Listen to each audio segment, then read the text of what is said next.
Jacques Brel, Léo Ferré, Mano Solo. Les histoires et les personnages tristes l'inspirent. Un vague à l'âme, une mélancolie heureuse qui donne envie à Oshi de composer des chansons. Si est difficile d'écrire sur le bonheur, confie la chanteuse de 26 ans à l'occasion d'un entretien accordé à l'Op, paru ce jeudi 31 août. Mathilde Guernay, de son vrai nom, s'inspire de son vécu pour ses textes. Et si le titre Mauvais rêve parle de drogue, elle affirme à nos confrères ne pas être tombée dedans, bien qu'elle ait pu faire quelques excès. À 18 ans, j'ai raté mon bac et la fille dont j'étais amoureuse depuis 3 ans m'a quitté. J'ai un peu lâché prise, confie Oshi.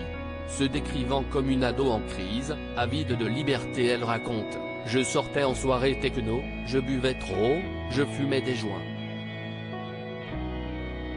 Si est à ce moment-là, que la jeune femme commence à faire des crises d'angoisse.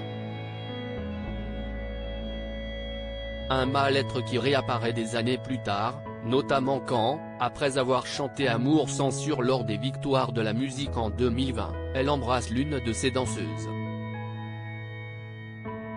Oshi, victime de menaces de mort des types armés, avait trouvé mon adresse et menaçait de m'assassiner, se souvient-elle.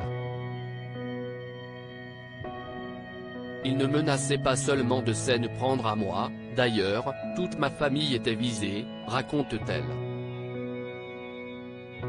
J'ai eu extrêmement peur, j'étais au bord de la dépression, mes crises d'angoisse sont réapparues, j'ai perdu 10 kilos.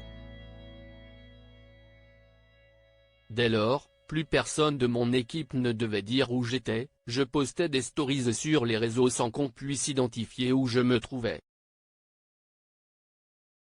Ne pouvant plus sortir seule de chez elle, même en taxi, elle déplore que cette affaire ait bousillé 2 ans de sa vie. Un titre que Oshi a continué de chanter en tournée en jetant des captures d'écran des messages de menaces pour lutter contre l'homophobie qui a pourtant repris lors du procès intenté contre ses détracteurs.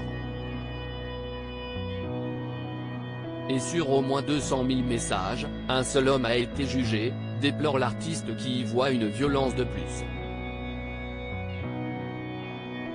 Créative Photo, agence.